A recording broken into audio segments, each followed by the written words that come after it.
Friends, welcome to this channel. देखिए, जो हमारा सेशन था उसमें हम फॉरेन एक्सचेंज रेट के बारे में पढ़ रहे थे, तो जिसमें हमने फ्लेक्सिबल एक्सचेंज रेट और फिक्स एक्सचेंज रेट के बारे में पढ़ना था। तो फ्लेक्सिबल पूरी तरीके से कंप्लीट हो चुका है और फिक्स में कुछ पार्ट जो है वो बचा हुआ था, जिसमें हमें गोल्ड एक्सचेंज रेट सिस्टम के बारे में पढ़ना था थोड़ा, फिर ब्रिटेन वुड्स सिस्टम के बारे में भी थोड़ा जानना है। ये दोनों जो है वो हमारे फिक्स्ड के अंदर आते थे, जो पहले जो 1920s के पहले ये सारे जो है वो प्रिवेलिंग थे। ठीक है, 1920 के पहले। ठीक है, उसके बाद हम समझेंगे कि मैनेज फ्लोटिंग क्या होता है। जो हमारा जो है एक्सचेंज रेट है वो मैनेज फ्लोटिंग पे ही है, जो इंडिया का है। तो इसके बारे में समझेंगे कि मैनेज फ्लोटिंग होता क्या है और किस केस में हमारा जो डोमेस्टिक करेंसी है इसको कैसे जो सेंट्रल बैंक है जो है वो कैसे उसको रेगुलेट करती है। ठीक है, तो वीडियो स्टार्ट करते हैं। समझते हैं कि gold standard system of exchange rate क्या होता है।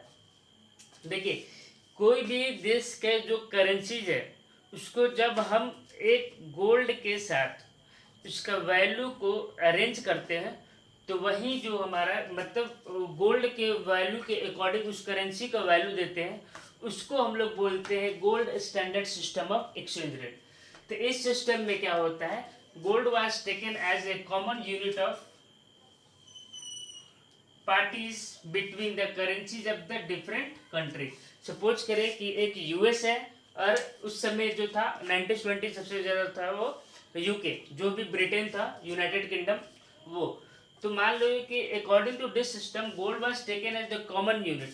गोल्ड को अमेरिका और ब्रिटेन दोनों के बीच में एक कॉमन यूनिट, उनके करेंसीज के बीच में कॉमन यूनिट की तरह उस समय काम करता था। ठीक है, मतलब कि जो पाउंड है उसका भी वैल्यू गोल्ड के फॉर्म में डिफाइंड है और जो यूएस डॉलर है उसका भी वैल्यू जो है वो यूएस के डॉलर के टर्म में डिफाइंड है।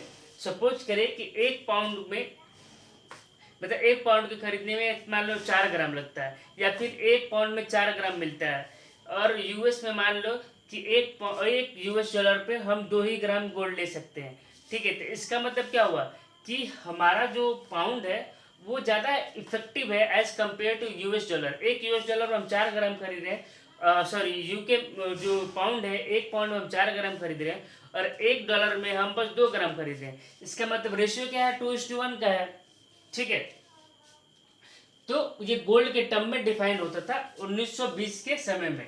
ठीक है, it means the value of the currency is term of the other currency were fix considering gold value. ठीक है, gold value of each currency. जैसे कि मैंने एग्जांपल के थ्रू समझाया, एक पाउंड को 4 ग्राम था, $1 को 2 ग्राम में था, मतलब कि एक यूके पाउंड बराबर कितना था, 2 US डॉलर हुआ करता था।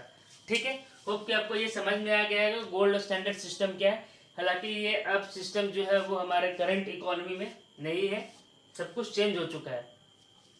अब समझते हैं Bretton Woods system of exchange rate.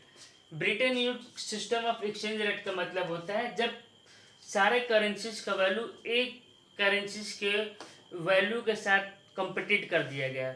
जैसे कि सारा देश का जो भी करेंसी है उसका यूएस डॉलर के साथ हम कंपेयर करते हैं कि यूएस डॉलर के साथ उस करेंसीज का वैल्यू क्या है, उसी को हम लोग Bretton Woods system of exchange rate बोलते हैं। इसमें कुछ एडजस्टमेंट करते हैं, जो भी फिक्स एक्सचेंज रेट होता है जो गवर्नमेंट के द्वारा डिसाइड किया जाता है उसमें थोड़ा सा हम चेंजिंग करते हो, तो इसलिए इसको हम लोग adjustable peg system of exchange rate के भी नाम से जानते हैं। तो ये एक फिक्स एक्सचेंज रेट सिस्टम होता है जो सम एडजस्टमेंट अलाउ करता है, जिसको हम लोग adjustable peg system of exchange rate के नाम से जानते हैं। ठीक है, आप एक सिंपल सा भाषा में समझिए कि सारा का सारा जो भी अलग अलग देश का जो करेंसीज है वो यूएस डॉलर के टर्म में डिफाइन किया हुआ है।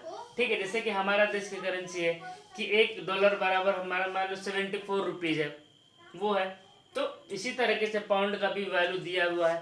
सारा का सारा जो भी येन है, चाइना का जो करेंसी है, वो सारा का वैल्यू जो है वो दिया होता है इन टर्म ऑफ यूएस। जहाँ जैसे यहाँ पे क्या तो गोल्ड के फॉर्म में था, यहाँ पे क्या है यूएस डॉलर के फॉर्म में।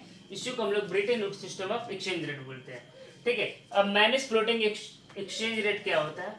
देखिए, फ्लेक्सिबल एक्सचेंज रेट क्या होता है, तो जो भी exchange rate market force of demand and supply of the foreign currency के द्वारा डिफाइन किया जाता था, उसको हम लोग फ्लेक्सिबल बोलते थे। फ्लोटिंग में क्या फिक्स में क्या होता था, जो भी गवर्नमेंट के द्वारा डिसाइड किया जाता था एक्सचेंज रेट को, इसको हम लोग बोलते थे फिक्स एक्सचेंज रेट। जब दोनों को कंबाइन कर देंगे, ठीक है, तो उसको हम लोग बोलेंगे मैनेज फ्लोटिंग। मतलब कि मैनेज भी किया जा रहा है। मैनेज किसके द्वारा? तो आरबीआई के द्वारा, जो भी सेंट्रल बैंक है उसके द्वारा। फ्लोटिंग मतलब मार्केट फोर्स पे भी। दोनों नाम से आपको इजीली स्पष्ट तरीके से समझ में आ गया होगा। तो मैनेज किसके द्वारा कर रहा है? आरबीआई के द्वारा भी है, मैं सेंट्रल बैंक जो भी रिस्पेक्टिव कंट्री है उसके द्वारा मैनेज किया जा रहा है। और फ्लोटिंग है मतलब कि market force of demand and supply है, तो फॉरेन करेंसीज के ऊपर भी ये डिपेंड करता है, ठीक है। तो जो भी मैनेज फ्लोटिंग एक्सचेंज रेट होता है इसको हम लोग डर्टी फ्लोटिंग के नाम से भी जानते हैं, ठीक है। ये सीधे सीधे एग्जाम में इसी तरह एज इट इज क्वेश्चन पूछ के आता है कि डर्टी फ्लोटिंग को दूसरा नाम क्या है या मैनेज फ्लोटिंग का दूसरा नाम क्या है, ठीक है। इस सिस्टम एक्सचेंज रेट में क्या होता है कि मतलब जो भी एक्सचेंज रेट होता है वो market force of demand and supply के अलावा कुछ कुछ ओकेजन्स पे जो सेंट्रल बैंक होते हैं रिस्पेक्टिव कंट्री के, वो भी इसमें इन्वॉल्व होते हैं। वो क्या करते हैं, जो भी फॉरेन करेंसीज है उसको सेल और परचेज करते हैं, किसमें? इंटरनेशनल मार्केट में, ठीक है। इस वहीं लिखा हुआ है, मैं आपको अच्छे तरीके से डिटेल में अच्छे समझाने की कोशिश कर रहा हूँ। आपके बहुत सारे बुक में सारा का सारा चीज़ मिला हुआ है, बट आपको समझ में आना चाहिए। तो इसमें क्या हो रहा है कि market force of demand and supply के द्वारा भी किया जा रहा है, बट समटाइम्स जो है वो मैनेज किया जाता है आल्सो फ्लोट व manage by the central bank of the country by the way of sale and purchase of the foreign currencies in international market, ठीक है। तो अब समझते हैं कि सेल और परचेज कब होगा फॉरेन करेंसीज का। देखिए आरबीआई क्या करता है कि जो भी फॉरेन करेंसीज होता है, ठीक है, उसको सेल करेगा, तब सेल करेगा जब वो चाहता है कि हमारा जो देश का जो भी डोमेस्टिक करेंसी है उसके वैल्यू को अप्रिसिएट करना होगा, तो वो क्या करेगा, डॉलर जो भी होल्ड किया हुआ है, ठीक है, फॉरेन, उसको सेल कर देगा फॉरेन मार्केट में।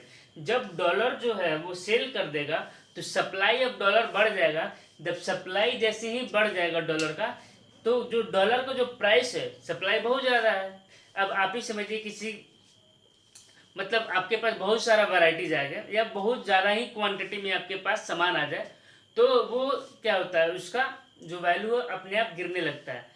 तो इसी तरीके से में कम होने लगता है। तो इसी तरह आरबीआई क्या करता है कि जैसे ही चाहता है कि वो डॉलर का जो वैल्यू है उसको डिक्रीज करना है, तो वो डिक्रीज करेगा, मतलब कि हमारा डोमेस्टिक करेंसी एप्रिसिएशन होगा, तो वो क्या करेगा, जो भी डॉलर है उसको इंटरनेशनल मार्केट में सेल कर देगा। तो सप्लाई जो है डॉलर का बढ़ जाएगा। जब डॉलर का सप्लाई बढ़ेगा तो प्राइस घट जाएगा डॉलर का, और जब डॉलर का प्राइस घट जाएगा तो इसका मतलब कि हमारा जो डोमेस्टिक करेंसी है उसका इसका जो प्राइस है वो बढ़ जाएगा। दूसरा केस समझते हैं, मैंने यहाँ पे लिखा नहीं, वैस वर्सा लिखा हूँ कि क्या करेगा एक्सचेंज रेट जब उसको बढ़ाना होगा, ठीक है। तो when exchange rate need to increase, इस केस में क्या करेगा, आरबीआई परचेज करेगा, ठीक है। मतलब जो भी सेंट्रल बैंक के रिस्पेक्टिव कंट्री के, वो क्या करेंगे, परचेज करेंगे। तो मतलब परचेज करेंगे मतलब कि एक्सेस डिमांड हो जाएगा, तो डॉलर का बहुत ही ज़्यादा डिमांड हो जाएगा, तो उसका जो प्राइस है डॉलर का, अब किसी चीज़ का डिमांड ज़्यादा है तो ज़्यादा चार्ज करने लगता है कि नहीं करने लगता है, ठीक है। आपने देखा होगा कहीं समोसे वाले को पहले 5 रुपये में बिकता था, बट उसको जैसे जैसे डिमांड बढ़ने लगता है वो 1-2 रुपये और भी बढ़ा देता है, तो वो उससे कोई इसके डिमांड पे कोई इम्पैक्ट नहीं पड़ता है। तो इसी तरीके से यहाँ है कि जब डिमांड ज़्यादा है तो डॉलर का जो प्राइस भी होता है वो बढ़ जाता है। तो जब डॉलर का प्राइस बढ़ जाएगा, इसका मतलब क्या हुआ कि जितना पहले कम पैसा लगता था खरीदने में, अब ज़्यादा लगेगा। इसका मतलब हमारा जो कंट्री है, जो डोमेस्टिक कंट्री है, उसका जो भी वैल्यू है करेंसीज का, वो डिप्रिशिएट हो जा रहा है, या डिवैल्यूएट बोल सकते हैं उसको, क्योंकि गवर्नमेंट को द्वारा किया जा रहा है ये सब सारा चीज़। तो इसको डिप्रिशिएट नहीं बोलेंगे, उसको हम लोग डिवैल्यूएशन बोलेंगे। तो उसका जो करेंसीज का जो वैल्यू है वो डिवैल्यू हो जाएगा, डिवैल्यूएशन हो जाएगा, ठीक है। होप कि आपको ये सारा का सारा कंसेप्ट जो है वो समझ में आया होगा। आपके एग्जाम में ऐसे क्वेश्चंस बहुत सारे पूछे जाते हैं, ज़्यादातर आप मैनेज फ्लोटिंग के बारे में पूछा जाता है, और इसके परफेक्ट एग्जाम्पल है हमारा अपना देश इंडिया है, जो ये कंसेप्ट के ऊपर चलता है। गवर्नमेंट भी इंटरफेयर करता हो, market force of demand and supply के ऊपर भी जो भी करेंसीज का जो वैल्यू है, जो एक्सचेंज रेट है, उसको फिक्स किया जाता है, ठीक है। तो इस वीडियो में बस इतना ही। Thank you so much.